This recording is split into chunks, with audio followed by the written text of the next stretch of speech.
a podcast to honor the gods. This better come with a sacrifice. Dave X Media. Harry placed the point of the quill on the paper and wrote, "I must not tell lies." He let out a gasp of pain.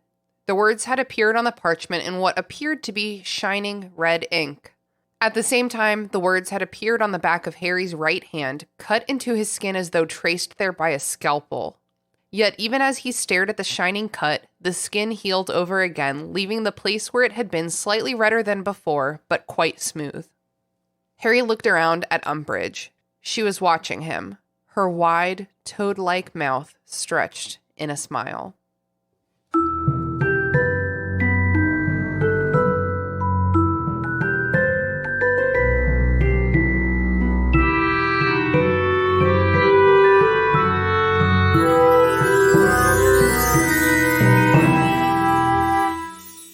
Welcome to the Restricted Section, the Harry Potter podcast for those Harry Potter fans who are kind of sick of Harry Potter. If you haven't done the reading, don't worry, we did it for you. Here's what we're talking about this week. Harry Potter and the Order of the Phoenix, Chapter 13, Detention with Dolores. It's the week from hell, y'all. Harry has 4 consecutive detentions with Dolores fucking Umbridge, and they're not good. There's some drama about him having to miss Gryffindor Quidditch keeper tryouts, but in the end, Ron gets chosen as the keeper anyway. And that's probably going to be awesome for him.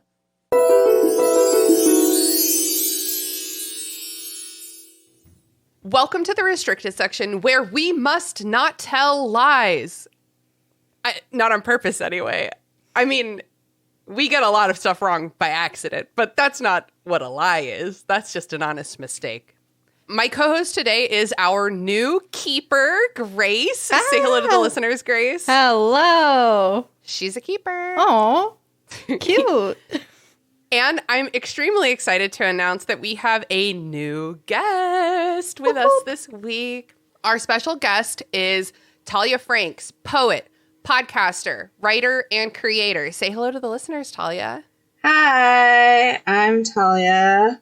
Hello, we're so glad you're here. Yeah, I'm so glad to be here. It's really weird to be talking about Harry Potter after so long of not talking about Harry Potter, so it's gonna be fun. Good for you for not talking about Harry Potter. Yeah, what is that like? Yeah, I'm pretty jealous. It's really weird. I actually had to borrow my roommate's copy of Order of the Phoenix because all my Harry Potter stuff is locked up in storage. Fair enough. Wow, good for you. That's kind of the attitude we like to see on this podcast. Like, we're here to talk shit. Yes. Yeah. I mean, I realize I have access to the ebooks, but I kind of wanted to have the physical book, so I feel it in your hands. Yeah. I feel you. Before we go any further, Talia, what are your pronouns? Yeah, so my pronouns are they, them. Perfect. Amazing. Next, if you could please tell the listeners a little bit about your work. You do so much awesome stuff. And I just, what is it? What's all the stuff? Yeah, I do a lot of stuff. So I'm co-host, executive producer, and social media manager for the Wibbly Wobbly Timey-Wimey podcast, which is a Doctor Who deep dive analysis podcast that I do with my good friend Lucia. She lives in Melbourne, which is on the opposite side of the planet. So it's really interesting. I woke up at 3 a.m. this morning. Because we were recording. Oh my God. Yeah, we have up one of the other shows on our podcast network. The host lives near Brisbane. And so luckily he is really kind and he's like, oh yeah, I'll wake up at 5 a.m. to record with you. Yeah. But I wear many hats. I like to say I grew up wanting to be a polymath and at some point realized I was basically just a nerd. Yep. I've done a lot of things. My educational background focuses in the realms of language, critical race theory, fandom, and religion. And God, that's cool. That is such a cool combination. Oh my God. So in my working life, I've mostly worked in administrative, social media, marketing, and communications roles at nonprofits. And currently I'm working at a nonprofit in Cambridge, Massachusetts. Oh yeah, and which we're going to talk later, right? We're going to talk more about that in a bit. Yes. And I also have written some. I like to write articles for my website. So I'm doing a series on called the Percy Jackson Project, where I'm reading all the Percy Jackson books from the perspective as an adult. Oh my gosh, I forgot about that, but I discovered that because we also have a Percy Jackson podcast on our network, and I was like, hey, y'all, you need to check into my guest coming up because they're doing this very cool project that I think you would be interested in. Yeah, so I'm That's awesome. really excited. I actually just wrapped up reading all the King Chronicles books, and I'm taking a short break before I take on the Apollo books are next. Wow, because that is cool. I'm doing NaNoWriMo this year, and I'm writing. Oh my god, I'm so sorry for taking even one moment of your free time. No, it's okay. Oh I'm actually ahead on my word count. I'm writing an MCU time travel fix it, and I posted the first chapter. I posted the prologue. It was a little over 500 words. Like within 24 hours, it had over 500 hits and 50 subscribers and 40 kudos. And so I was like, okay, I'll post the first chapter just to be nice. It's already written. And then within another 24 hours, all that had doubled. And it keeps climbing. That's so cool. Oh my gosh, congrats. But I also have written a lot of Harry Potter fic. It's just hard to get, like I said, it's hard to get the energy to be as involved in Harry Potter as I wanted to. Yeah. Because I haven't wanted to. Right. Sure. When I was younger, I was known as that Harry Potter kid. I was obsessed. I was involved in every single Harry Potter thing I could get my hands on. I was actually on the Quidditch team in college. Wow. Okay. I played Chaser. That's very assertive of you. Yeah. Yeah. But yeah, I was very much into Harry Potter, very much into all that stuff as a kid. I identified when I was younger for a long time as a Ravenclaw, and then that shifted into identifying as a Slytherin. And then everyone's like, no, you're not a Slytherin, you're a Hufflepuff. And I was like, okay, well, I guess everyone's telling me I'm a Hufflepuff. I do have a lot of Hufflepuff-like traits. That's a Hufflepuff reaction. I guess I'm a Hufflepuff. But at my core, I still feel a lot like a Slytherin, so I've just decided I'm a Slytherpuff. With a little side of Ravenclaw. So basically, I'm just everything but Gryffindor. Amazing. That's Gryffindor my favorite. is the lamest, yeah. Slitherpuffs are rare and very special. Talia, have you seen Puffs, the play? I have actually. They came to Boston at one point, and I saw them. That's very cool. That's amazing. So I think Megan from Puffs is a Slitherpuff. Mm-hmm. And then also the only other one that's coming to mind right now is Rosa from Brooklyn Nine-Nine. I think it's also a Slitherpuff. Mm-hmm. I've not actually seen Brooklyn Nine-Nine. It's something about a hard outside and then what that the inside is very, very squishy. Just a little ooey gooey center. Yeah. So what's your Harry Potter history? Start at the beginning. How old were you when you were reading them and watching the movies? And then what's your journey been like? My Harry Potter history, I first had the first book read to me when I was in kindergarten. Aww. That's so cute. I love the idea of having it read to me. That's amazing. Well, so basically when I was growing up, my mom was in grad school. She was getting her PhD as I was in elementary school. Yeah, so amazing. She graduated with her PhD when I was in the 8th grade. So she was in school all through when I was in elementary school and part of middle school. So she put me in after school program, and the after school teacher read us the first Harry Potter book, read us a few chapters a day. Aww. And the funny thing was I liked it well enough, but I wasn't super into it. And I saw the first movie and I was in theaters, and I was like, okay, this is fine. When the 5th book came out, my mom was actually really into the books, and my mom ignored me for several days to finish the 5th book. And she loves to tell the story of how I was so upset about her ignoring me that I shouted that I hated Harry Potter and that it was the worst and I was never going to read it. But then what ended up happening was in the 4th grade, I finally decided to read Harry Potter. No, it was the 3rd grade. I finally decided to read Harry Potter, and I got really into it. That's a good age.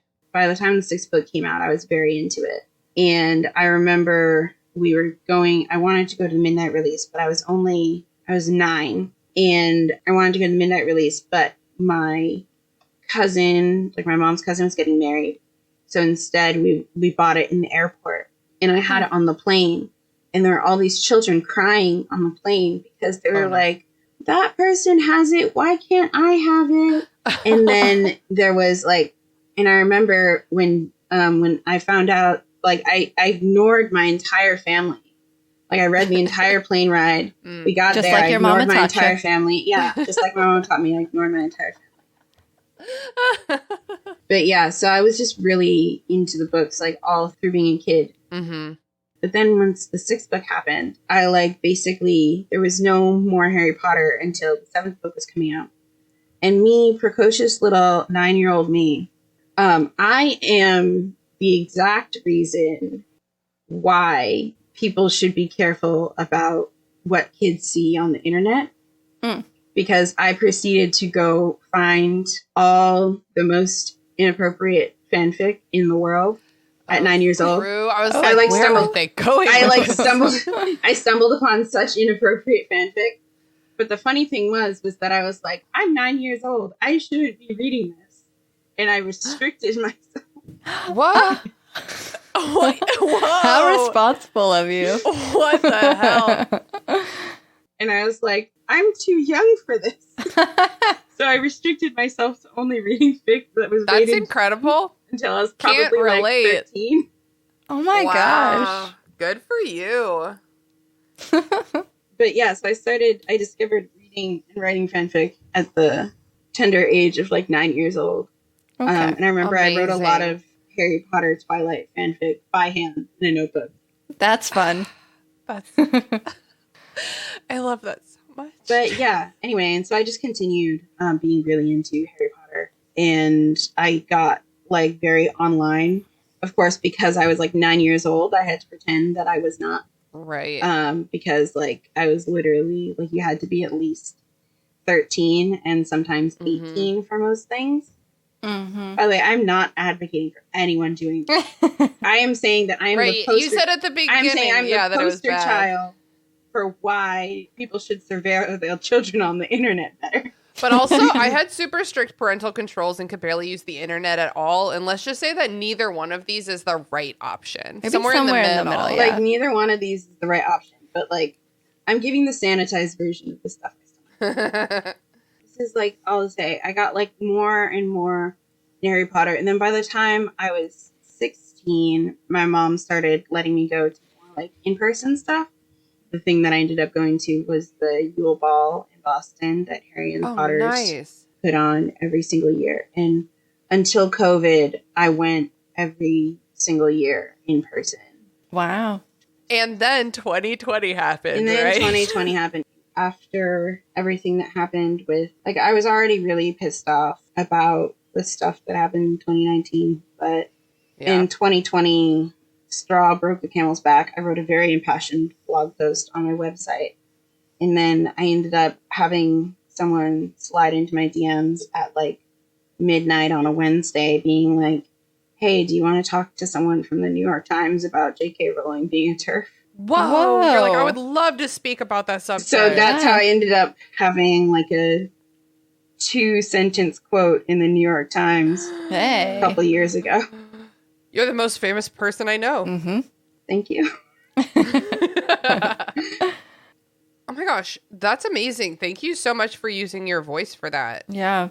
I mean, like, other people were also interviewed, and I appreciate your thanks, but I feel like I've done what I can, but there are also, like, a lot of people who've done a lot more than me, like, especially the folks at Hashtag Ruthless and the Daily Prophet, like, Lark and Jesse have done so much, and I really appreciate them. Yeah. Every little bit helps, though. You know what I mean? Like, we're all Yeah, in this no. together. I just mean I'm not really involved in the Harry Potter fandom anymore as much. So I Right. feel like they've done a lot more great work. Right, they're doing ongoing They're doing work. the ongoing work, whereas like Yeah. I have sort of distanced myself from that.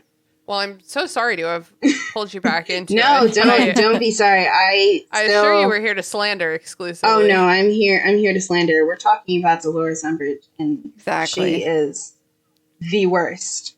Before we get into the chapter, though, I did want to take a moment to acknowledge Native American Heritage Month. I think we're all aware that there are some holidays this week and this month, and we just wanted to take a moment to acknowledge that and talk about, we've never really done this before, but talk about like what Indigenous lands we're recording on in honor of this holiday. Talia, you have some cool stuff to share. Did you want to do that first, or should Grace and I talk a little bit about the land we're recording from first? Yeah, I mean, I can share. So I live and work in the place known as Cambridge, Massachusetts. My specific area is the unceded homeland of Massachusetts people. And so, as I mentioned before, I work at a nonprofit. I'm the communications manager for History Cambridge, formerly the Cambridge Historical Society.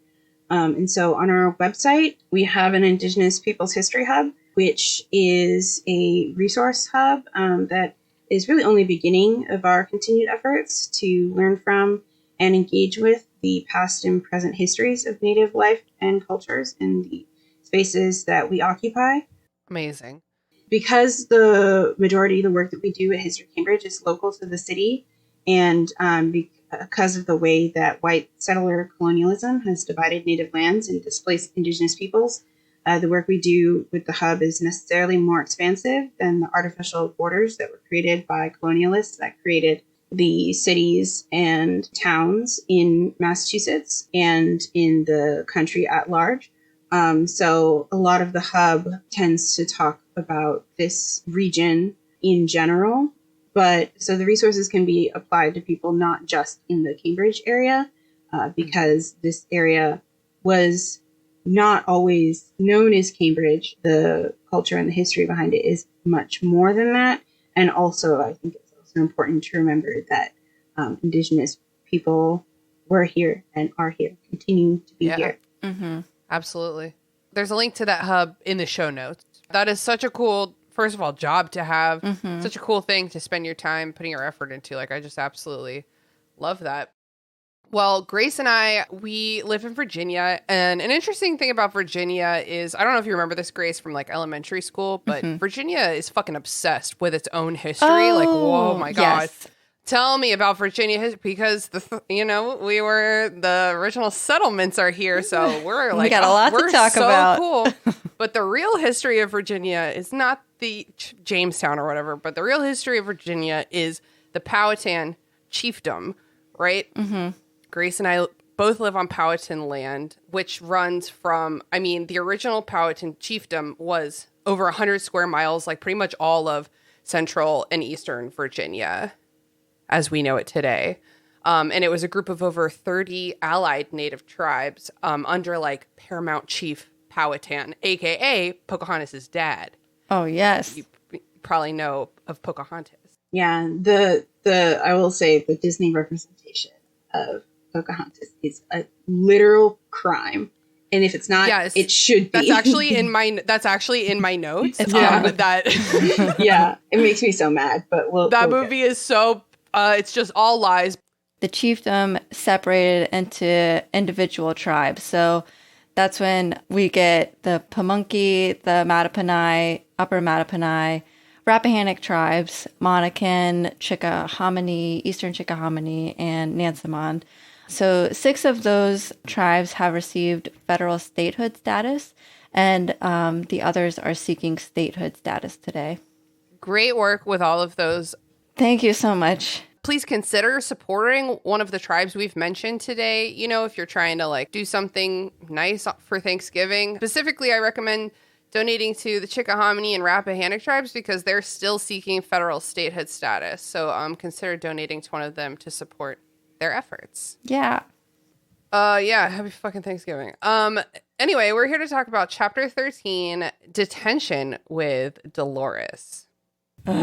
First of all, this I think I've mentioned on the show that my beloved grandmother passed away like 6 months ago, and her first name was Dolores. So I think that when I was a kid and I read this, that was the only other context I had for the name Dolores. Encanto was yet to come out. Uh-huh. And those are the only Doloreses. My cousin's abuela, who's basically like another grandmother to me is also named Dolores. So that was also the context I had for this. Oh, Nice. similar. Yeah. Okay, yeah. So get ready to get mad because we're here for fucking Detention with Dolores. A week of Detention with Dolores. But we're going to dive right into it because actually kind of a shit ton of stuff happens in this chapter. But It was kind so of also, long. It was so long. It was like 25 pages. Kind of none of it mattered except for a couple crucial points. Yeah. So we're going to dive right into it. Okay. I thought it was kind of short. Really? Oh, really? It felt really brief to me. Well, that's good. But I mean, I was listening to the audiobook at work today and it was like an hour. The chapters are about an hour long now. Ah.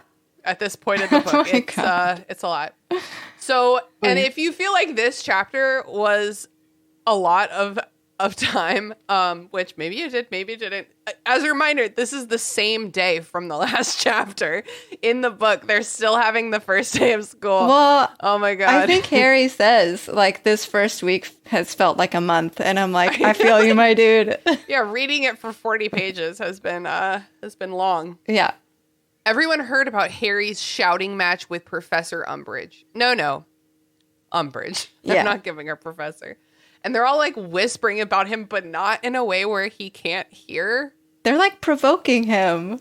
I don't even know what on earth could possibly drive me to just openly gossip about someone within their earshot. Like, I have no idea. I don't know. They just want the tea. I guess so. Maybe. They're like, we'll do anything. So they leave dinner early. Hermione's like, let's get the fuck out of here, which, good move. Yeah. It always struck me as odd that people were so, like, waffled back and forth about how they treated Harry. Oh my God, every year it feels like. Also, I thought what was really interesting was how Hermione gives the alternative perspective that she didn't think that anyone ever believed Dumbledore in the first place.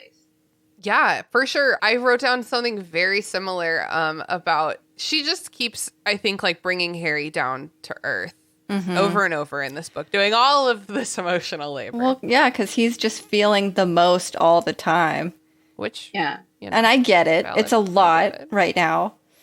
But yeah, she's just trying to provide some valuable perspective. Reading this chapter as an adult, and like to be clear, I only read this chapter. I have not read the book. I read this chapter in There's isolation. no reason for that. Yeah. I read this chapter in isolation. I was like really struck by how it feels like outside of the context of the rest of the book, like knowing the rest of the story, but not having read the rest of the books for like a few years. Mm-hmm. It feels really interesting to me to think about how it really shows and demonstrates how they are literal children with like like sometimes like I remember when I was first reading this, I was like so hard on Harry, Ron, and Hermione for their reactions and the things that they were doing, and I'm like, no, but they're literal children. They're literal children, and I think that they're both doing pretty well, honestly. You know, Yeah. Ron especially, I think, is like, I'm not the one causing problems this year. I would love to be part of the solution team on this. Yeah. So they go back to the common room. I don't know, maybe this day will end soon.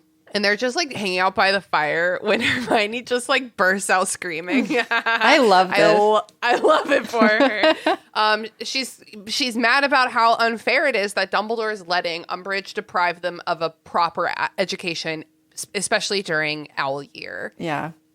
Which I thought was really interesting to me because one, like, yes, obviously it's horrible that Dumbledore is depriving them of a good education. But when she was like, especially during our Owl Year, I was like, whoa, that's like privileging yourself a lot. Like, yes, it's your Owl Year, but also like, is it not also important for Ginny and Luna who are fourth years? Is it not also To important? just get their education. Yeah, to just get their education. Yeah. Is it not also super important for Fred and George and Lee, who it's their new year? Yeah. I think that's true, but at the same time, I feel like Hermione was just raised this way. Like, it seems like she was raised to, like, really value grades and stuff. She's on her journey to letting go of that. By the 7th book, she's like, fuck school. I have better things to do, you know? It's true. And then every class they go to, every professor is like, owls! And like, you know. Oh, God. OWLs, man. Which, like, fuck standardized testing. I know. Right? It's terrible. Yeah, and though also, and I know that this is not covered in this chapter. I think it was the last chapter, but I just wanted to say real briefly how much it makes no sense for them to have their conference about what they want to do for jobs at the end of 5th year. It should be at the end of 2nd year when they decide what classes to take. Yeah, yeah.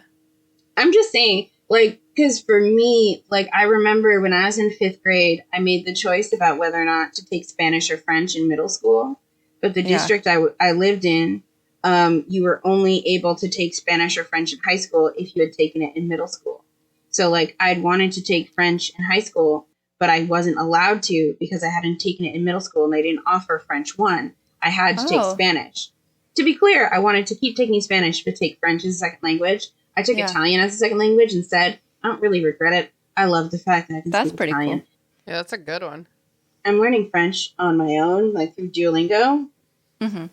Cool. I'm with you. Like, before I got to the end of college, no one tried to talk. No, the beginning of college, no one tried to talk to me once about my career, you know? Whereas, like, you're right. When I was in, like, middle school, I was picking extracurriculars just based on what felt cool. Yeah, you know? just for funsies. Yeah, just for funsies. And it's like, whoa, I could have been, like, going in a direction here if I had known. Yeah, the system sucks and we don't tell kids enough. Yeah, it really is awful. That's why I, like, ended up joining a mentorship program for alumni to current students at my college to, like... Oh, that's so cool. To, like, connect with, like, first years and second years to, like, encourage them to, like, think about things before they are juniors and seniors and, like... about to go off. That's so great. Into the world. That you like identify the problem and you're like actively a part of the solution. And they probably hear it better coming from a mentor than like a counselor or like, you know. Yeah. So they're just doing homework. Everyone else comes up from dinner. Fred, George, and Lee Jordan are all hanging out with a bunch of first years. And I just want to say every single scene that any of the 3 of these characters are in, I love it. They're chaos. Well, okay. But Hermione's right here. I just want to point out. Oh, no. I'm not on their side. I just love to watch it. Okay. I just wanted to be clear. She's right. Yeah. This is child endangerment. Hermione's right. Okay, so the kids start passing out. Hermione starts shouting. So Hermione is right. I do think she is approaching this the wrong way. Me too. Just by like shouting and grabbing, you know? Yeah. Oh, Hermione approaches everything the wrong way. We haven't even gotten into the white savior bullshit with the house elves. God. Exactly. Oh my God. It just never ends. And then also she's like trying to loop. This is where I think she goes really wrong. That she's trying to loop Ron in on it. She's like, Ron, come on, we're going to get your brothers. Like completely disregarding a pre-existing 15-year-long family dynamic. You know what I mean? Yeah. It's true. Lee goes around and gives all the passed out kids like the other end of the treat to revive them. And they're all like, whoa, what? Where am I? What happened? Oh my God. It's just so bad. Like they're babies. Like leave them really alone. Bad. When I was a kid, I thought this was hilarious. Like this definitely did not occur to me that this was really unethical until like this is super unethical. It's really bad. It's really bad. Well, I think there's that one scene, I think it's in the last book, that where there's that line that's like, just then, Neville startled everyone by suddenly turning into a large canary or something like that from one of their candies. I'm like, that shit is so fucking funny. Unethical, non-consensual, but in terms of writing, that shit is so funny. Hermione, they're like, what are you going to do? Prefect, give us detention, take away points? And she's like, no, I'll write to your mom. See, now that was handled beautifully. I love that. Yeah. It's like I love it. Like, it's one of my favorite tropes in fiction when someone is like not afraid of the official authorities but is terrified of their mother. Yeah. Exactly. So, before Hermione goes up to bed, she carefully places some of her knitted hats under a bunch of trash by the fire so that the elves will pick it up and become freed. Surprise! Hi, Hermione. Can we just insert? Not a great plan. Yes, we can. So misguided. Wow. It's just so bad. And like Ron, I think, does the right thing. He's like, he clears the trash off and is like, they should at least see what they're picking up. Like they should have the option to not do this to themselves. Yeah. But also, Hermione's a student. She doesn't have the capability to free them anyway. They're employed by Dumbledore. Interesting. I bet Dumbledore would say some shit though, like, no one's your master here. The school is your master. And they're like, okay, anyone here. Yeah, but also Hermione's a student. She doesn't have that authority. I'm with you. I'm just saying, like, imagine that they were, like, not enslaved, but actually, like, paid employees of the school. A student can't fire a staff worker. Like, I think most of them aren't paid. I think that. No, I'm saying like that's why I'm one. saying Dobby's a weird one. Dobby's the only one who's getting paid. I'm saying like imagine in a world where like they weren't and she just would not have the authority. And then she would have no right. Like imagine that this isn't a magical school. Imagine that we're in like a normal boarding school. These are regular janitorial staff. And Hermione just walked up to one of them and was like, "You're fired." Because that's basically what she's doing. You're right. That's very funny. No, that would never work. Because that's basically what she's doing. Because, like, at this point, the house elves, like, it's not that they don't want to be free. It's that they've been so indoctrinated with this way of thinking because of the way that wizards have treated them for so long. Mm-hmm. That they don't know any other way of life. So, like, for a lot of them have, like, yet to fully embrace freedom the way that Dobby has. And, like, it's this really twisted, like, sick form of, I don't know if the right word for it is brainwashing or mental manipulation or something has been done to, like, really just, like, shape the whole culture of house elves. Yeah. So it's not like a simple thing of like giving them hats and telling them you're free now. It's like you have to like first go to the house elves and like change like their conceptual framework. Right, which starts with understanding their conceptual framework. Yeah. Like you have to fucking chill and listen to them for a little bit to like even understand what's happening. That's the other thing, to understand what's happening, even if you want to change their conceptual framework. The other thing that I feel like Hermione's not getting, like that the math is just not mathing for her, is that house elves are not human. They don't necessarily have human wants, human needs, human like ways of thinking. So she like makes a lot of assumptions all the time about this issue. She makes so many assumptions all the time about this issue. And like I'm like not in any way advocating for the enslavement of house elves. I'm advocating for sitting down, talking to the house elves, seeing what they actually want. Right. Mm-hmm. What do they need? What do they want? What do they need? What do they value? Yeah. I have a whole fanfic, which is sadly unfinished, called Never Underestimate a House Elf. And it's all about not underestimating house elves and looking at house elves through a new critical lens. Oh, I love that so much. You should finish it. It basically tells the premise of what would happen if Creature had come with the trio on the Horcrux hunt. Oh. Wow. That's so cool. It's like sort of like a what if type situation. I like it. Yeah, that is really interesting. And it's like almost done, but I like just lost momentum. Yeah. I feel you. So everyone goes to bed. The next day is more classes. Double charms, double transfiguration. They both start with a lecture about owls. Fuck standardized testing. Did I say that already? Mm-hmm. Mm-hmm. It's good. Say it again. I'll say it again and again. Say it again for the people in the back. Fuck standardized testing. Fuck it. They have care of magical creatures in the afternoon. The lesson is on Bowtruckles. They ask Grubbly Plank, where is Hagrid? The woman won't answer. Well, of course she won't answer. They're just punk-ass kids. Yeah, they could be anyone. She has no obligation to them. Malfoy and Harry like flirt a little bit, you know.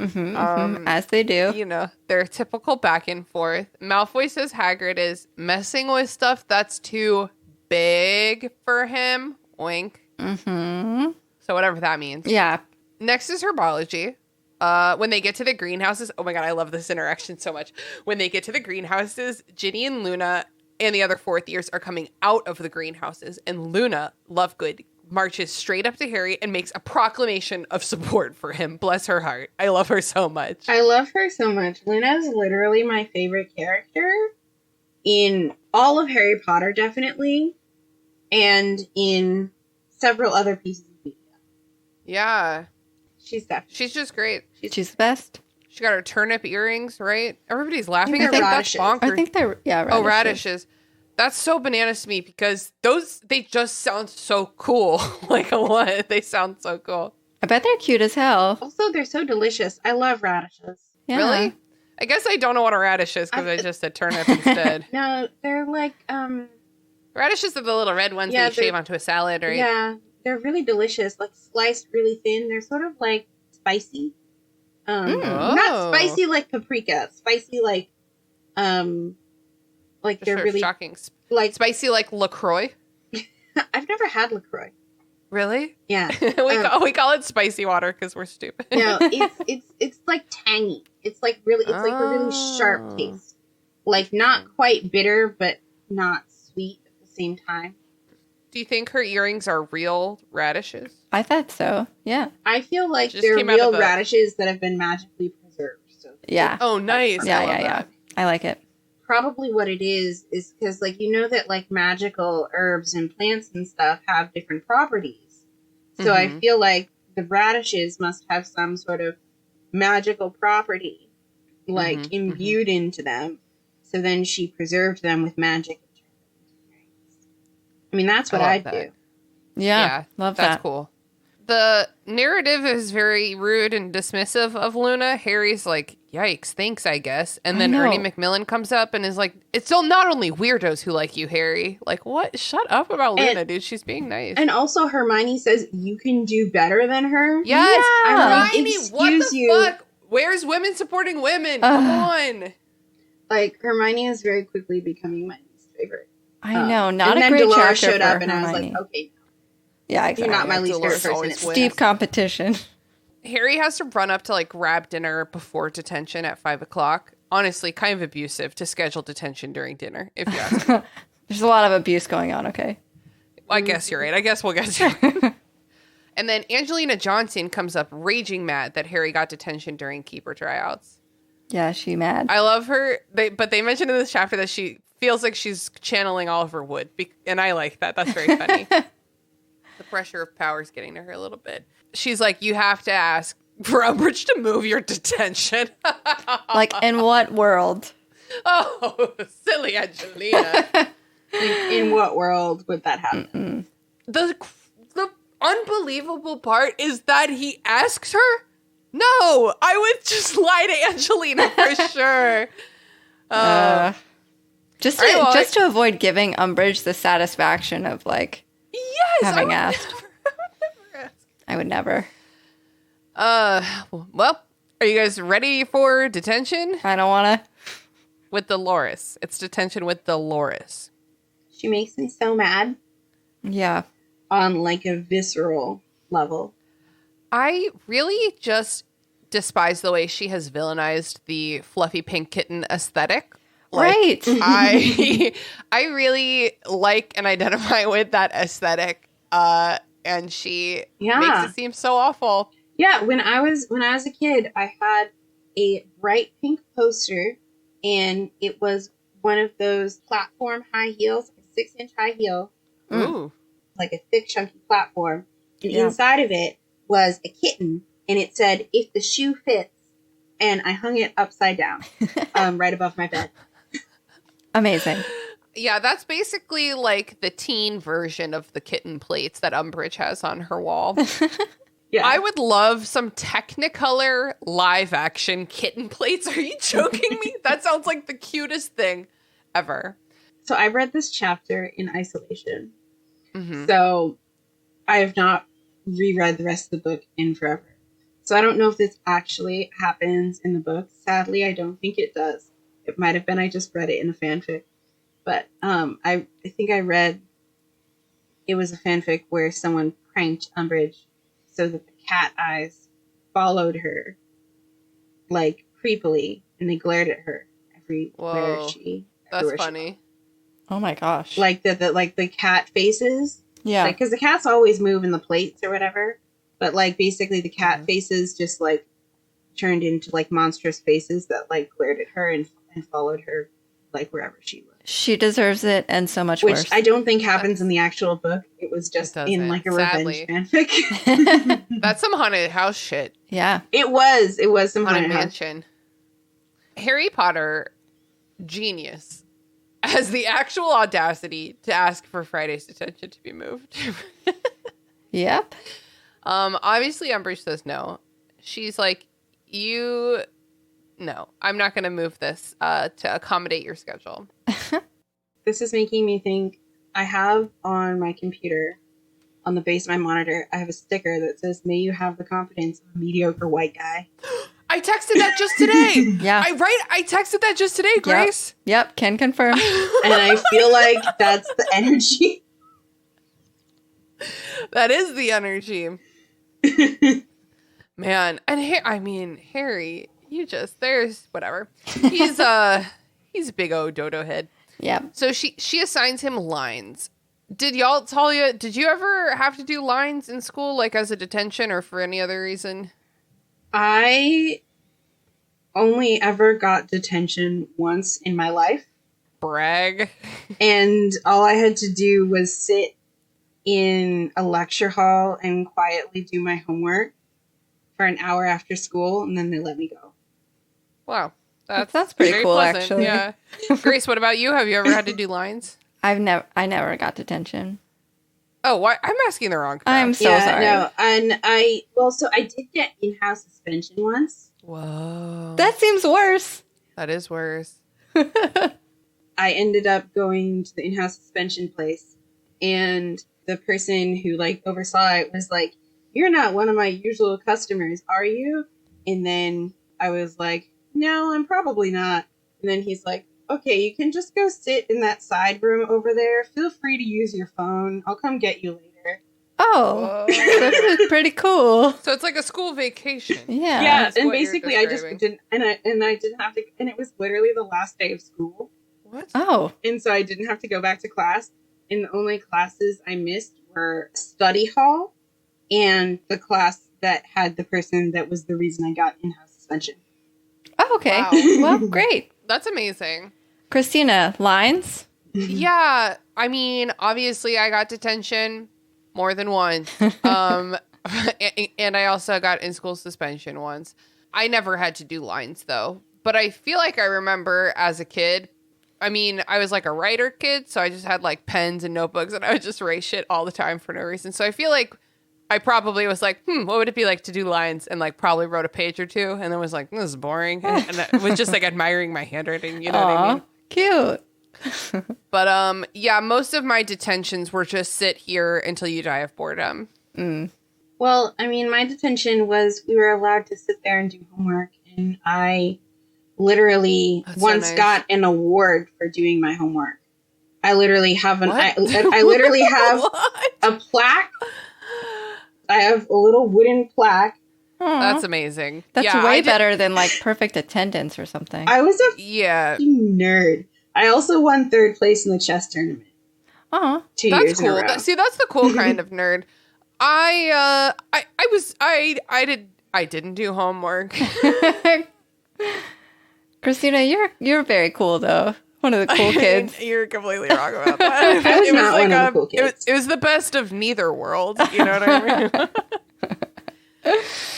Umbridge doesn't give him any ink. It's a special quill, no ink. Mm-hmm.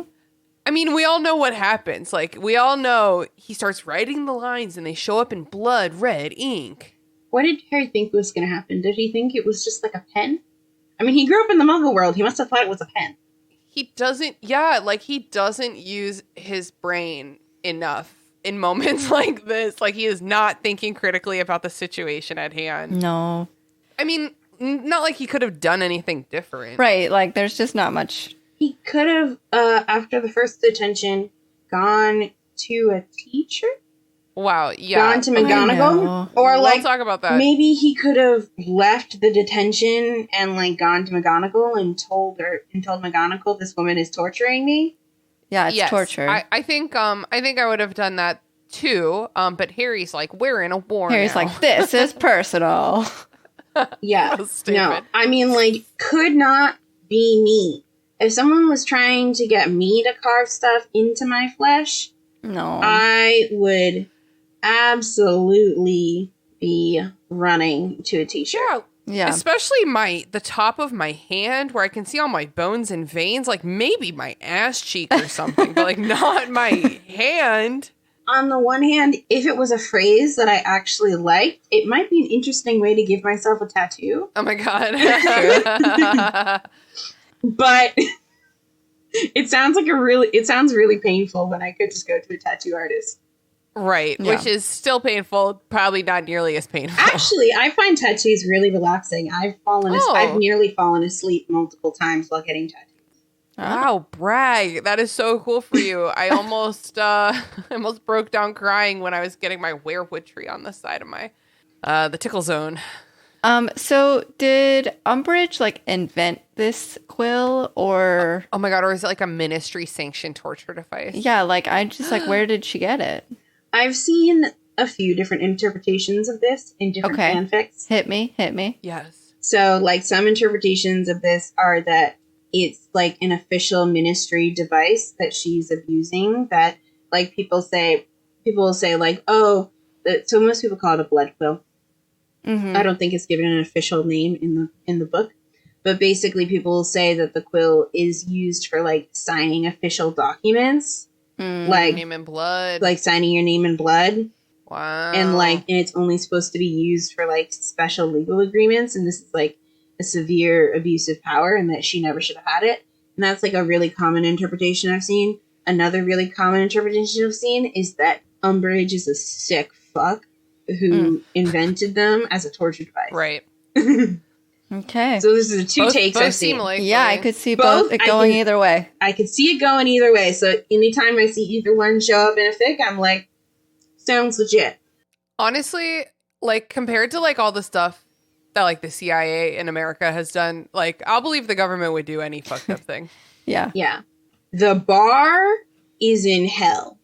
I don't know why the second you said that I pictured Lil Nas X doing his stripper pole down the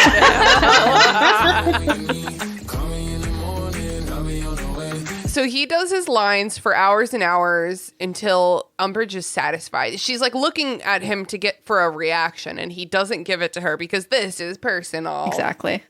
Yeah, she's like, all right, you're not permanently scarred. I guess we'll just try again tomorrow. Can we just acknowledge, he says he's pretty sure it's after midnight and his detention started at 5. Did it? I couldn't remember when his it detention started. started at 5. He said it must be after midnight. He had to rush to dinner to get it before 5. Oh my God. 7 hours. Oh my God. Even if this wasn't going into my skin and getting my blood, it would still be way too long. Yeah. Like maybe 2 hours or 3 hours top. And like, what if, and like, honestly, like, I'm thinking, like, did she let him take bathroom breaks? Did he let, did she let him drink any water? There are so many bathroom questions about Hogwarts at large that we can't possibly begin to explore today. So Harry skips breakfast the next day to do homework because he didn't get to do any homework last night. God, this whole chapter is so stressful. For Ravenclaw especially. I feel like this whole chapter is a cautionary tale on don't delay on doing your homework. Oh my God. I know, but he can't help it. I know, but there's one thing that I took away from the Harry Potter books. It's don't delay on doing your work till the last minute. Yeah. Yeah. Yeah. Which is funny because then when I do delay on doing my work until the last minute, I'm like, fuck, is it me? Am I the drama? Ron is also doing his homework, and he won't say what he was doing last night that prevented him from doing his homework. And it's funny because, like, I would think just that there was no one who wanted to do it with him would be enough to prevent him from doing his homework. Yeah. But but there's more. There's more. Harry just chooses not to tell Ron and Hermione about the detention for a reason he can't quite put his finger on. Like, he's like, feels lame. Yeah, he's like, it'll just make it harder to endure. So Which stupid. None of these reactions make sense to me. No. It's because Harry grew up like alone and seemingly abandoned in a cupboard under the stairs, and he does not understand the true value of community and sharing one's really burdens. right about that. Yeah, no coping skills. And I think that's what Hermione keeps trying to like enforce to him throughout this book. Like, hey, we're here to listen. Like, you actually don't have to scream at us. Like, we're part of your team, no matter how much you scream at us. Yeah, you know? Harry desperately needs therapy. He needs a hug. Oh my god, yes. So oh true. my god. I would put that as a tag on my fic, except AO3 banned me from putting in more tags on my fic. Oh my god. Is Harry needs a hug. I put that tag on like all my MCU fics too. I put like Tony Stark needs a hug, Loki needs a hug, because they all need hugs. Oh yeah, they all need hugs. It's the chosen one syndrome. All these traumatized white boys out there. Wow. They need hugs. Yep, they need therapy and hugs. They need therapy and they need hugs. We go into like a bit of a montage. Like, Harry skips lunch to do homework, detention montage. Ugh, my Detention, nightmare. homework, detention. Yeah, the two worst things. That's not the fun part of school. The fun part of school is being in class. Detention and homework are the bad parts of being in school, if you ask me. Yeah. I found doing homework a lot more delightful than dealing with my classmates a lot of the time when I was in public school. I would often skip class and have my teachers give me extra homework instead. Wow. Work smart, not hard. You are a Ravenclaw. There you go. Yeah, I guess just because I'm super social, like extrovert Hufflepuff, that I'm like, yeah, class is fun. I can talk in front of a whole room of people if I just raise my hand. That's amazing. Yeah, so on Thursday, the phrase, "I will not tell lies," finally does not fade from Harry's skin. And she's like, oh, it does seem the message has sunk in, or like whatever bullshit she says. I hate her. She doesn't like use, like, I would be like, what? Like, she's not using the language to describe what she's doing. You know, like, I would be like, what is this? You know, like, make her say it out loud, because she is using these euphemisms for fucking torture. Yeah. Yeah, it's literal torture. It's disgusting. Yeah, I mean, She's fucked. pretty much the worst. Like, honestly, I have seen so many Voldemort redemption fanfics, but very few Umbridge redemption fanfics. Yeah, Can't that do it. tracks. Because Voldemort, I think, as a character, has dimension, and like Umbridge is one-dimensionally a straight-up bitch, dude. Yeah, just evil. Evil. Yeah. But it makes me wonder, like, J.K. Rowling obviously has a deep-seated problem with women. I know. Like, Yeah. they're She all does. so caricatured and like villainized. The only characters with depth. Yeah, and like every single woman character gets villainized. Hermione gets villainized. Fucking Molly Weasley gets villainized. Like the ones we're supposed to love beyond all else get like so villainized in the narrative. Yeah. Even just a It's fucked. scene with, like, how Luna's called a weirdo, but, like, Luna, Cho gets villainized. Ernie's is, like, seen as, like, valid. Yeah, pompous but valid. Oh, yeah. That was the phrasing. Meanwhile, like, Ernie was the one calling him the heir of Slytherin and being an asshole. Yeah. Yep. Yep. And then you have, like... It reminds me of when in college I was trying to buy some cocaine, and the guy that I was buying it from like wouldn't deal with me like only my boyfriend, because like in his history, his deals with women never turned out that good, even though it was my money. Isn't that crazy? Wow. Some Just don't buy bullshit. cocaine, kids. Yeah, that's the moral of the story. That's the moral of the story. Way too expensive, and there could be fentanyl in it. Oh. So he's like, do I still need to come back tomorrow, Friday, the day I asked off of detention? And she's like, yes, obviously you need to come back. Oh my God. He tried again. Yeah. Have the confidence of a mediocre white guy. I'm sorry. It'll get you far.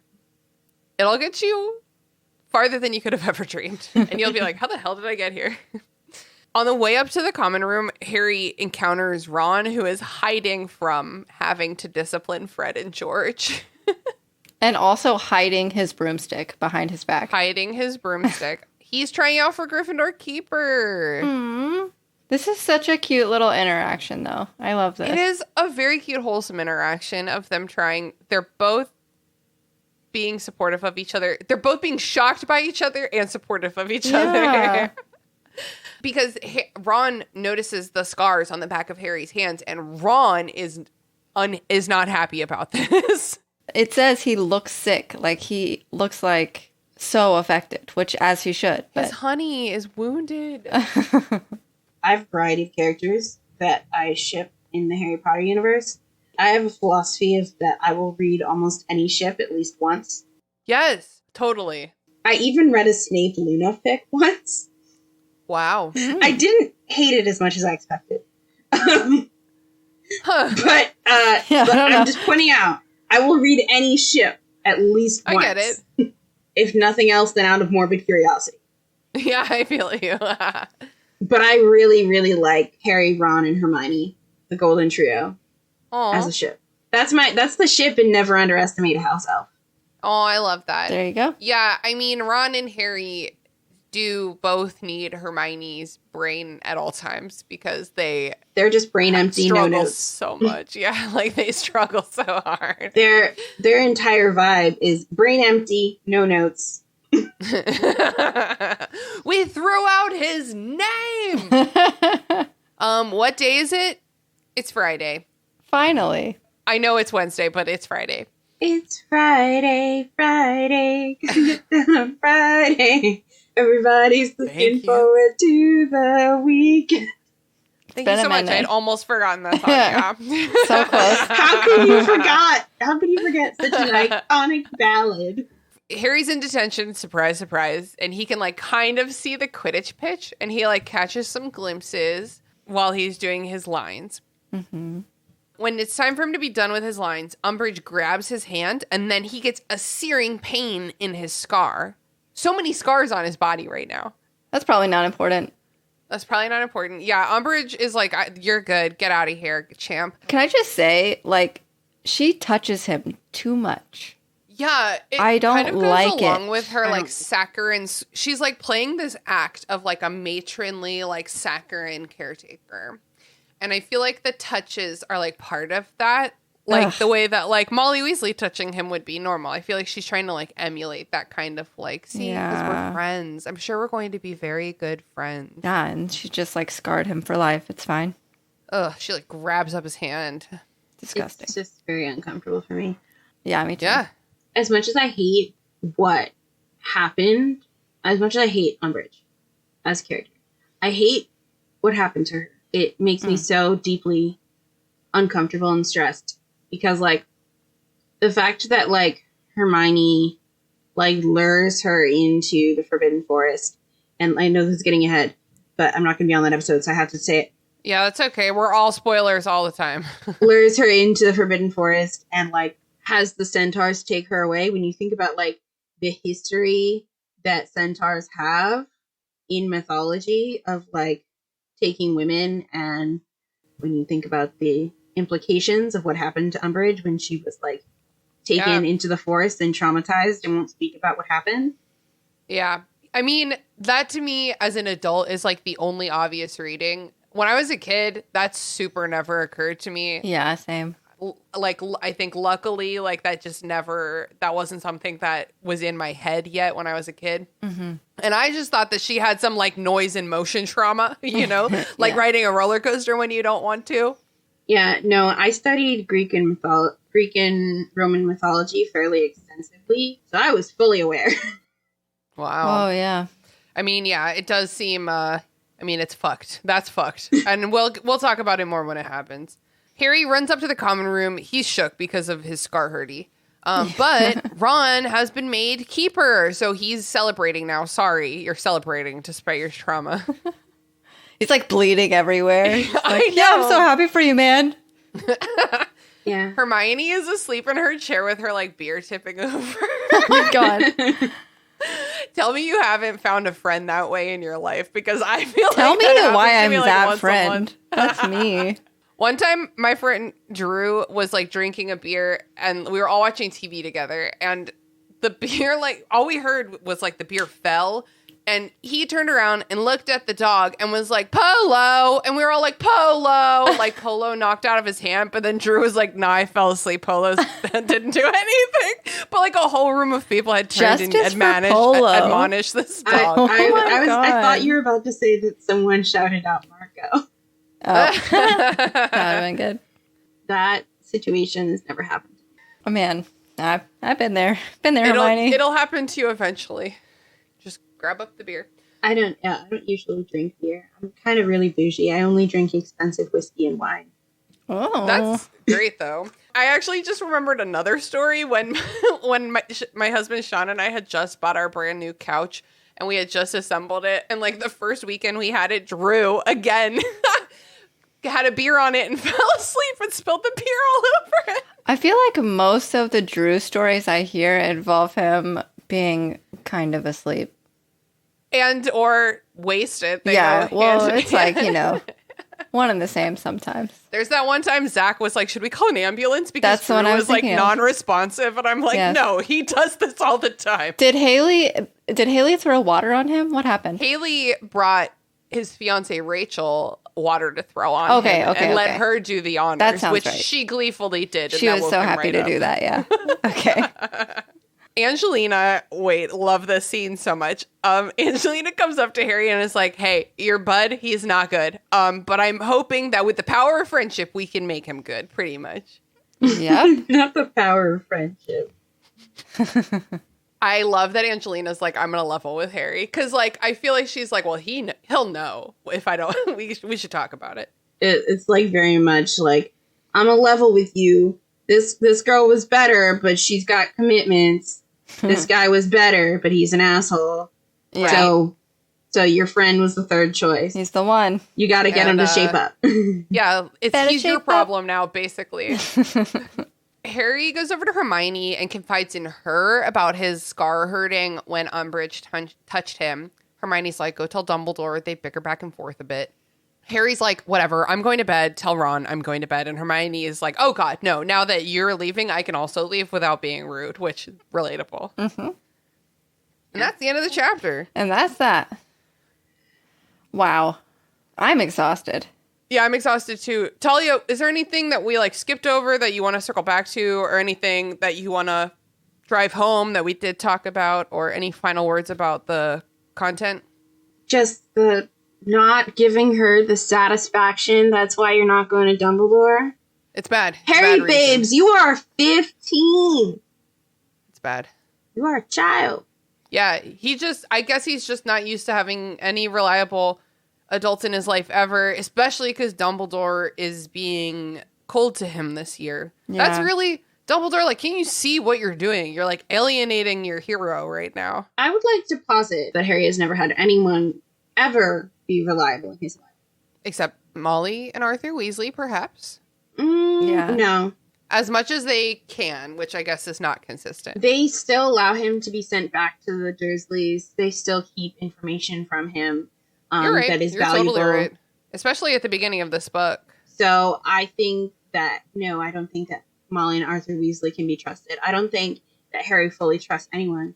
Even Ron and Hermione. I mean, like, if I were Harry, and if I were, like, subject to all of his traumas, I don't know that I would even be capable of fully trusting Ron and Hermione at certain points, because, like, considering how Ron, like, abandoned him at the beginning of the tournament, like, Oh my considering God. how Hermione has, like, severely mishandled things and gone behind his back, Yeah.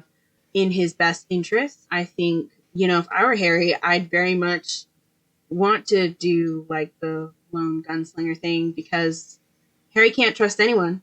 He can't even trust himself. Can't even trust his own thoughts. That's Voldemort's true. up in there. Yeah, I feel like in the last book he really relied on Sirius a lot, but in this book Sirius is being like kind of, I mean, for bratty, to be very like, simplistic about it. Like Sirius has been acting in a way that makes Harry feel probably like he's not reliable. Yeah, that's true. But I mean, at the very end of the chapter, Harry does say, he's like, I'll just write to Sirius. Oh, yeah, you're right about that. But then she's like, no. Then Hermione's like, no. And he's like, oh, yeah, true. I'm not going to. So it doesn't even matter. He can't like write. It's the people in the school. Those are his only resources. So he really should be going to McGonagall. Like, that's the answer. Yeah, that's like, the answer. He should be going to McGonagall. Like, the last interaction they had, she was like looking out for him, even if she was like, keep your head down. Like, she was still looking out for his best interest. Like, he should take that and be like, okay, I need to talk to her about this. Yeah. Yeah, but like when he tried to talk to her about the stone, did she listen then? Like, Wow, you're right about that. But that was so long ago. Come on, try again. You're an adult now. Try Plus, again. he has physical evidence on his hand. I mean, it was it was so long ago, but think about the fact that like Harry's 15. This is the beginning of what we would call sophomore year. For him, that would be at the beginning of what we would call 10th grade. That would be the end of what we would call 6th grade. Like, when you're 15, that's not a lot of time. Mm-hmm. When you've only lived for a few years, 3 years is not a lot. I mean, Harry just needs a hug and a therapist. You know what I mean? Mm-hmm. Grace, is there anything that you wanted to circle back to? Drive home? No, please get this chapter needs to just this chapter is so painful to me. I just want to get it out of here. I hated it. Sad face. This chapter wasn't as bad as the recording I did this morning. I just talked about the last episode of season 3 of Doctor Who, which is one of the worst episodes of Doctor Who of all time. Oh my God. No. It's a rough day. Well, my favorite moment in this chapter, just to kind of tie the whole thing up, is when Angelina comes up to Harry and is like, your friend's not good, but I hired him anyway. I love her a lot. I really love this position of authority for her. Like, I love that she's getting the chance to shine out what she's good at. And that's it. Me too. And I particularly loved her phrasing of, Ron is not fabulous. She said bluntly. Yeah. Oh my God. Something I was noticing in this chapter that I forgot to mention. Like, I noticed this in every single chapter of Harry Potter Forever, but sometimes it's more strong than others. And in this chapter, there was a lot of Joanne doing that dumb thing she does where she uses an adverb. So many adverbs. To describe the way someone is saying something that is obvious.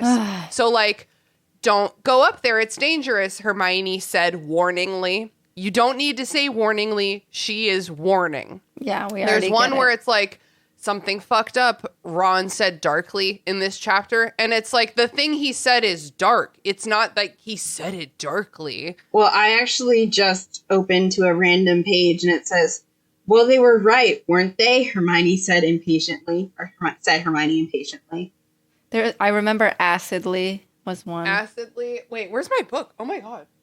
I just went to grab it and it's not here. Okay, well, I guess That's unusual. Referencing it. What? I usually don't reference it, but there was like several of those redundant adverbs that made me want to take her editor and throttle them. Yeah. What were you doing? By the time the 5th book came out, she had too much power. I know, but like, come on, like the book doesn't have to be stupid because like these are stupid writing things. Like, don't say... If your book, I'm sorry, I like just hit my microphone. If your book is almost 900 pages, don't say the thing you're saying twice. Don't say it twice. I swear to God, concision. She said like passionately. I'm feeling really impassioned about this. She said passionately. Oh, fuck. Okay. Let's move on to plugs. Talia, where can people find you on the internet? There's a lot of places people can find me on the internet. Do it. List them. I'm going to put them in the show notes so nobody has to remember anything. You can find me on, well, it's actually really easy because all my handles are the same across all the platforms. So you can find me on Twitter and Instagram at Talia_Franks. That's my personal account. You can find the Wibbly Wobbly Timey Wimey podcast on Twitter, Tumblr, Instagram, YouTube, and Facebook. We never use Facebook at WibblyPod. And then we're also wibblypod.com. I love it. I love the name of your podcast, by the way. Let's see. If you want to go to my website, it's wordforsense.com. But you can also just forward it from taliafranks.com because I bought the domain so that no one did anything creepy with it. And that's my personal website and blog.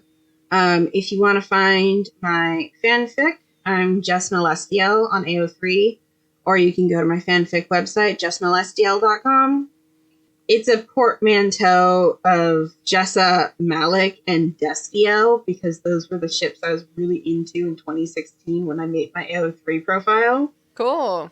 I'm so sorry to anyone who has expectations from that, by the way. I do not write in the Shadowhunters or Supernatural fandoms. All of my fanfic is Harry Potter, Doctor Who, Good Omens, or Marvel. And Talia, what's something you've been watching, reading, playing, listening to lately you think the listeners of our podcast might enjoy? I'm really into reading fanfics by Gravel to the Tempo on AO3. I feel like her fanfics are really great. I've been reading mostly her like MCU fanfics, although I know she also writes Teen Wolf fanfic. Am I allowed to recommend a fanfic author? Do I have to recommend something mainstream? No. Oh my God, no. If I have to recommend something mainstream, though, I watched the Wakanda Forever movie, and it made me feel things Amazing. so much. What an endorsement.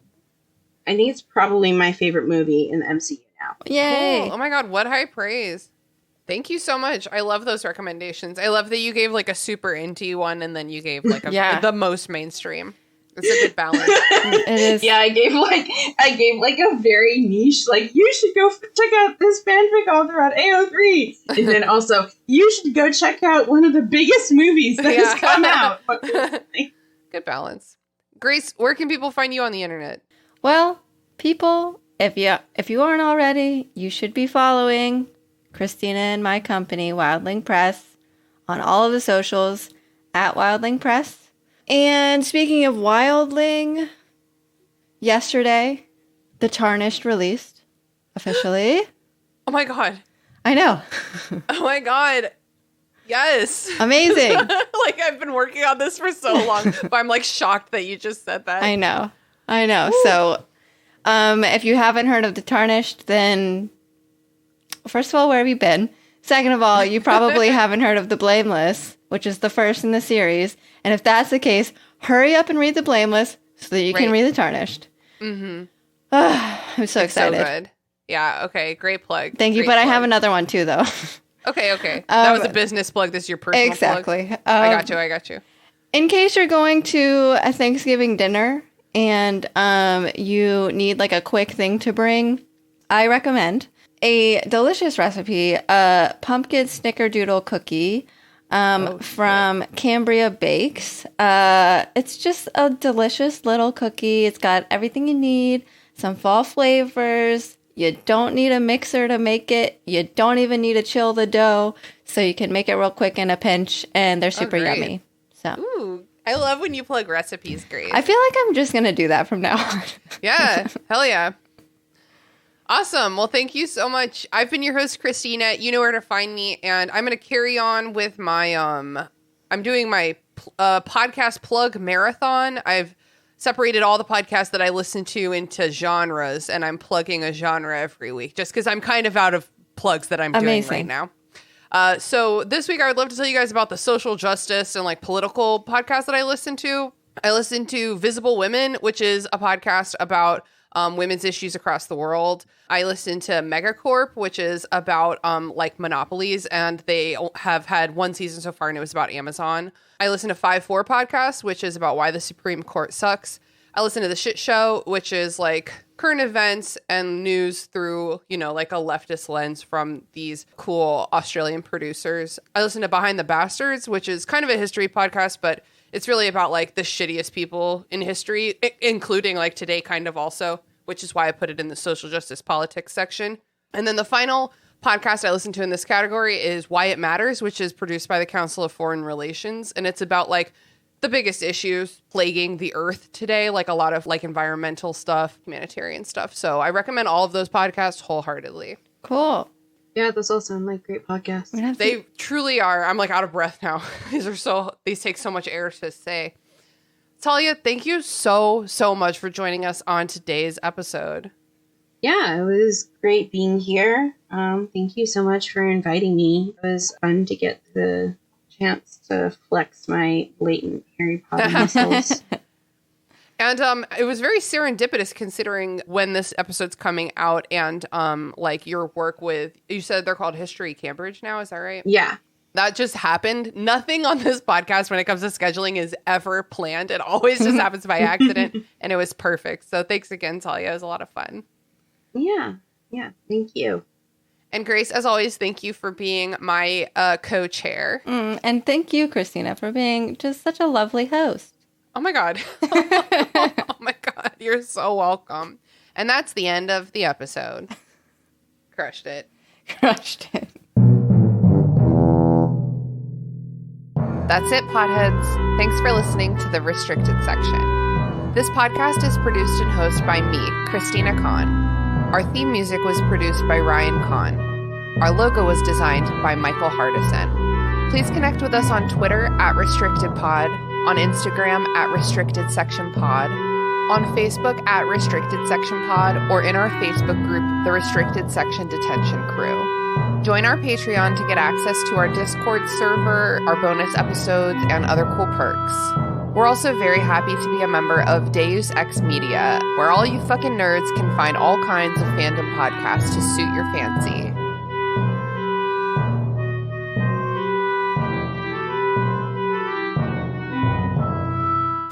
Coffee, tea, honor, cabbage. Long ago, the four elements lived in harmony. Then, shit went totally cray when the Avatar attacked. Only the Cabbage Man, merchant of fine cruciferous vegetables, could stand against his trolling. But when the world needed some dank veg, he vanished. 10 years have passed, and my partner and I have started a new podcast. My cabbages! An Avatar podcast. A weekly show about Avatar The Last Airbender. Whether it's Sokka's new line of cologne. Hey, look at you, sitting there on a seal. Well, now look back at me. I'm on an even bigger seal. Now look away. D&D related antics. You have to make an acrobatics check for that. And Aang just like unzips his pants and whips out his D20s. He's just like, I got this. Or randomly breaking into song.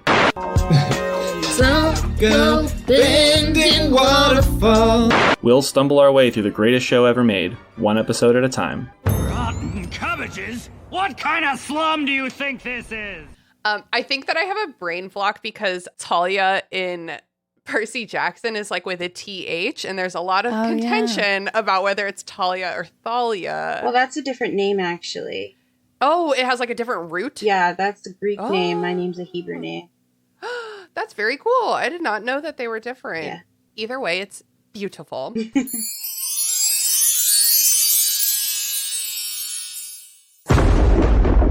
Deus Ex Media.